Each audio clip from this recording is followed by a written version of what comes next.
শ্বশুর কেন দিবে? শ্বশুরকে আমার দেওয়ার কথা, কারণ তার আস্ত মেয়েটা দিয়ে দিয়েছে সারা জীবনের জন্য। পড়ালেখা করাইছে সে, গড়ে তুলছে সে, গাছ লাগাইছে সে, আর গাছটা তুলে নিয়ে আসতেছি আমার সংসারে, সারা জীবন আমাকে সার্ভিস দিয়ে যাচ্ছে। নির্লজ্জের মতো কিভাবে ওই শ্বশুর বাড়ির দিকে তাকাইতে পারে কোনো যুবক? যৌতুক নেওয়া বা দেওয়া হারাম। বিশেষ করে নেওয়া তো সর্বাবস্থায় হারাম।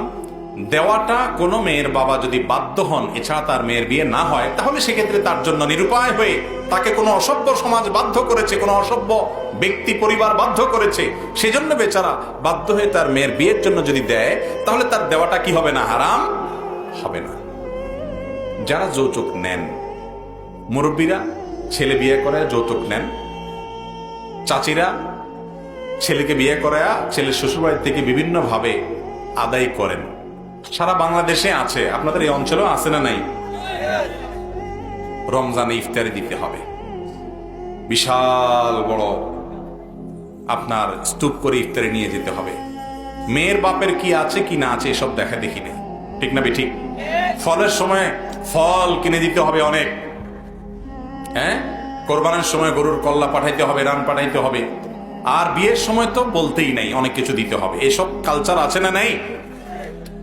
বিয়েতে যারা যৌতুকের সাথে জড়িত তাদেরকে কিভাবে বুঝাবেন? ছোট্ট একটা লজিক বলি আমি, খুব ছোট্ট, একেবারে সহজ সরল। সেটা হলো, যেই ছেলে কোনো মেয়েকে বিয়ে করে তুলে আনে, এই ছেলে ওই মেয়ের বাপের বাড়ি থেকে যে টাকা পয়সা নিবে, জিনিসপত্র নিবে, সুবিধা নিবে, এগুলো নেওয়ার তো একটা রিজন থাকতে হবে, কারণ থাকতে হবে। কেন নিবে? কিসের বিনিময়ে নিবে? মেয়ের বাপ বেচারা কি অপরাধ করেছে যে তাকে টাকা পয়সা দিতে হবে আপনাকে? যদি বলেন যে সে মেয়ে জন্ম দিয়ে অপরাধ করেছে, সেজন্য তাকে প্রায়শ্চিত্ত করতে হবে দিয়ে, তাহলে ভিন্ন কথা। একটা কথা সহজে বোঝার চেষ্টা করেন।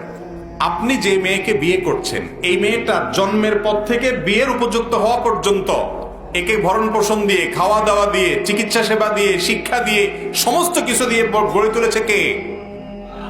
কার বাবা? ওই মেয়ের বাবা, ঠিক না? তার পিছনে পড়ালেখা করায়া তাকে মানুষ করাইছে।